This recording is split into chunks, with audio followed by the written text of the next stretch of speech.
Hi, I'm Laurie Salmate of Richo, and this is my presentation. Is all about load testing.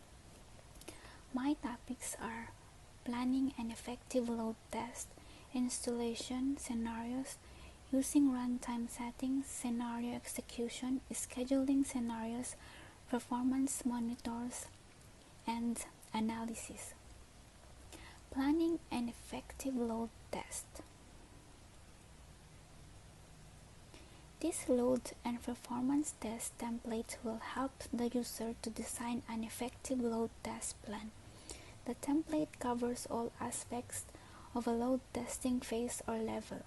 The template includes the following sections: references documents, scope, approach, load test types and schedules, performance capability goals, load testing process, status reporting, final report, bug reporting and regression instruction, tools used, training needs, load description, system under test environment, exclusions, test deliverables, budgets, resource, team members and responsibilities, list of appendices, test plan approval, Appendix 1 user scenario test suite, Appendix 2 concurrency load testing suite, Appendix 3 data elements from load test, Appendix 4 test scripts, Appendix 5 error or web server failures. Installation. There are two basic ways to install load testing software: manually and with a tool. Manually installing the software is the simplest method and will be the same regardless of the type of load testing software that you use. Regardless of the approach, you will want to have a clear understanding of how the program works before you try it. This will help you select the best tools for your needs. Once you have chosen your tool, you can start testing your website for optional performance. Whether or not the software requires installation is another matter and trial entirely. If so, make sure that the installation is a breeze. Most software comes with simple setup guides. To create a test, simply select URLs and click the Start button. The test will start automatically and show you progress on the test result window. It should take a maximum of 5 minutes to complete. Then you can view the result in the editor. To do this, you can use the graphs, tables, or details tabs. To configure a test, you must enter the name of the machine, the maximum number of virtual users, and user's name. Next, enter the user's first and last name, email's address, and password. Then click the Enable Email Notification link and set up an email notification to get notification when new issues are created. You can also assign fields to test with. To install a load testing tool, you need to first install it on the application server. Then you must configure the software to work on a Windows platform. You must also have a database on the same machine as the application being tested. Finally, you must select a platform, preferably Linux or Mac OS. You will have to install the load testing software on the target machine. If you are using a Mac, you can download the software from the website of a vendor. If you are using a Linux system, JMeter is the easiest to install. Once installed, you can copy and paste the code from the Simply Learn website into the JMeter window. You can also configure the test elements and report tests. Then you can start executing tests. If you have the right license, JMeter will run automatically on the server. Once the software has been installed, you can add test scripts to your application and run them on the server. The software can be downloaded from any website. For example, Simply Learn uses JMeter, which is free. To use the program, you must have Java installed on your system. Afterward, you can start the application and run your test. A load test is a software that simulates the behavior of your website of application. Then a website runs slowly. It can cost you money. For this reason, JMeter is crucial for a website's success. You can install JMeter Pro on your computer. These are both free open source programs and they work in the same way. Both programs can be easily installed and run. The Apache load testing tool JMeter is the most popular and widely used. Both JMeter are free software and have active user bases. If you aren't familiar with these tools, you can check them out on the internet. Performance testing software is a useful tool for measuring how many users can use a website for application. A load testing tool can mimic thousands of users at a time. A load testing tool can be used for performance analysis to identify the causes of a problem. Once the software is installed, it will monitor the performance of the website or application and log any errors. The application will also collect data from the key infrastructure components, which help you make informed decisions. There are several different types of load testing software, but Micro Focus Load Runner is a good choice if you need a tool that can handle thousands of concurrent users. The software allows you to simulate website to your SLA. It works on Microsoft Windows, Linux, and Mac OS. You will need to install the software on all the computers that you will be connected to your website.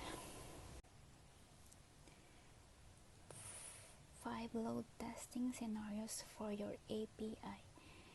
Baseline testing, stress testing, soak testing, peak testing, and spike testing. Using runtime settings. 1. General run logic. There is where you define how the actions in the script should run. In run logic, there are 3 main blocks: init, run, and end. The actions that are put under init block are run only once in the beginning. The actions that are put under end block are run only once in the end, and the action that run put under run block run for multiple interactions defined. General pacing. Pacing is the time for which the user waits between interactions. It is used to control the number of interactions in a specified time, thereby controlling the load on the application. General lag. The level of lagging can be set here. As lagging creates additional overhead on the load generators, one should be wise. Lag only what is required. In choosing these options, while debugging the scripts, it is recommended to enable extended lagging always, to be able to see the complete lag request, response, parameters, substitution, etc. But when running the test, it is recommended to go with the standard lag or extended lag with an errors occurs option. Number 4. General think time. Think time allows a user to pause for a defined time between steps, actions on the Vugen script. This is to stimulate the real user behavior of thinking for some time between actions, steps on application. General additional attributes. We can define parameters here. Sometimes it is good to define parameters in the runtime settings than in Vugen's script. This helps us to easily edit the parameter values in the runtime settings in the controller. Runtime settings can be overridden in the controller, then changing in the script every time. General miscellaneous. In the error handling section, is generally recommended to enable the second and third one. The first one, continue on error, can only be enabled if we have written a code to handle the errors separately, otherwise better leave it disabled. Browser's emulation. When a broken script is run, the user does not use an actual browser to access the site. Instead, the user emulates a browser accessing the site. To do this emulation, the user creates a user agent string that includes various tokens. Number 8. Network speed simulation. This option allows us to set the network bandwidth limit for the test. It is recommended to go with the first option. Use the maximum bandwidth unless we have a specific scenarios where we have to test the performance with a specific bandwidth. Network streaming. These options allow us to configure the streaming settings. Internet Protocol content check.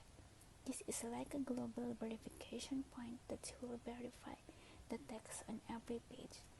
Internet Protocol proxy.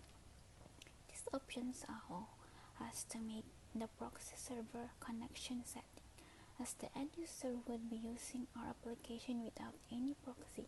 It is recommended to use the first option, no proxy, for our test. Internet Protocol preferences. This enables us to set various internet-related runtime settings.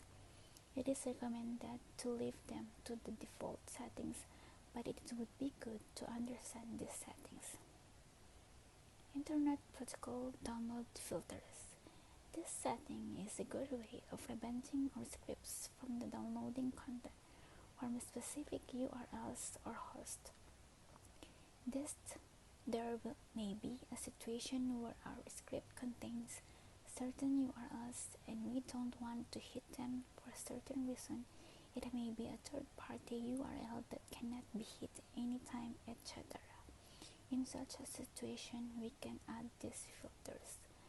Data format extensions chain configuration. This is an advanced setting that enables easier scripting, easier correlation, and parameterization of web application by providing the ability to decode and encode formatted data that is exchanged between the client and the server. Scenario execution. A load test scenario specifies the load patterns test, mixed browsers mix, and network mix. Scenarios are important because they enable you to configure tests to stimulate complex, realistic workloads. Scheduling scenarios. To schedule a scenario, use the scenario schedule editor that is shown when you selected the desired scenario in the test timeline.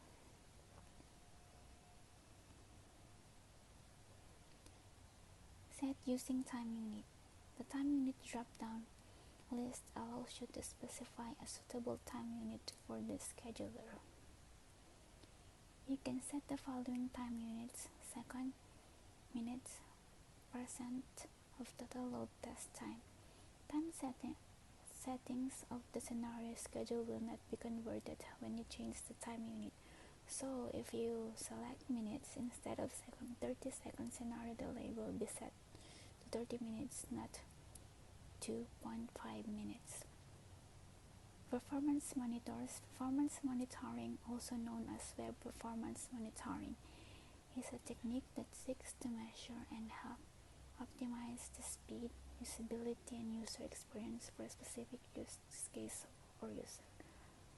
Though several different situations and combinations of factors may be simulated in evaluation, the data points are connected to a single situation at a time. An example of this would be testing the speed, the user experience of a website loading for a user who's a mobile device on 3G in North America. This step in cloud performance is an example of a tool that helps with this by allowing users to simulate different visitor situations with a range of parameters, device type, network education, etc. In doing so, it becomes easier for you to pinpoint which use cases you want to target and optimize in order to provide even better digital experiences on your website. Analysis.